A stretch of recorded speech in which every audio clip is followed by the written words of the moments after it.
So আশা করি সবাই ভালো আছেন। সো আমি একটা জিনিস দেখাবো, সেটা হচ্ছে কিভাবে আমরা ফ্ল্যাট আইকন থেকে এসভিজি তে কনভার্ট করতে পারি। ফ্ল্যাট আইকন বলতে আসলে আমি বলতে চাচ্ছি এইখানে যে ফ্ল্যাট আইকনটা দেখতে পাচ্ছেন, flaticon.com।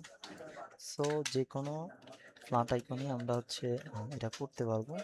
তো এটার জন্য প্রথমত আমাকে এই সাইটটাতে আসতে হবে। এখানে এসে আমি বানান নামে সার্চ দিতে পারি। সো এখান থেকে আমি এটা নেব, এইটা যাব।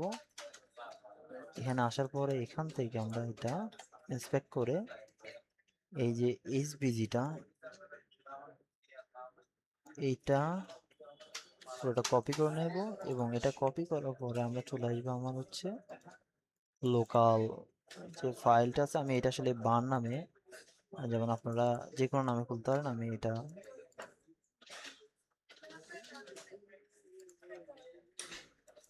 টেক্সট ফাইল এভাবে খুলবো।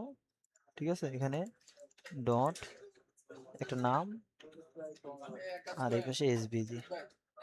সো এসভিজি, ওকে, এভাবে করতে অলরেডি আমার সেম নামে আছে। সো সেম আমি আপনাদের এটা দেখাই দিচ্ছি। তো এখানে আসার পরে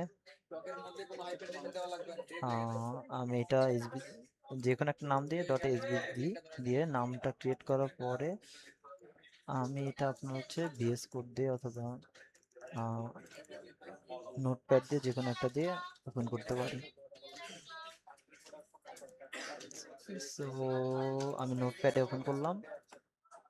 আচ্ছা, এখানে আসার পরবর্তীতে জাস্ট আমি যেটা করব সেটা হচ্ছে এই ফিল যে কালারটা আছে, ফিলটা আমি কারেন্ট কালার এটাতে ট্রান্সফার করব, তারপরে সেভ করে দেব। সেভ করে দিলেই এটা আমার এইচবি দিয়ে কনভার্ট হয়ে যাবে। সো এরপরে আমি কি করবো, আমার এলিমেন্টরে চাইলে ইউজ করতে পারবো। দেখেন সেম আমি এটা এখানে ইউজ করেছি। আপনারা যদি আবার দেখাই, জাস্ট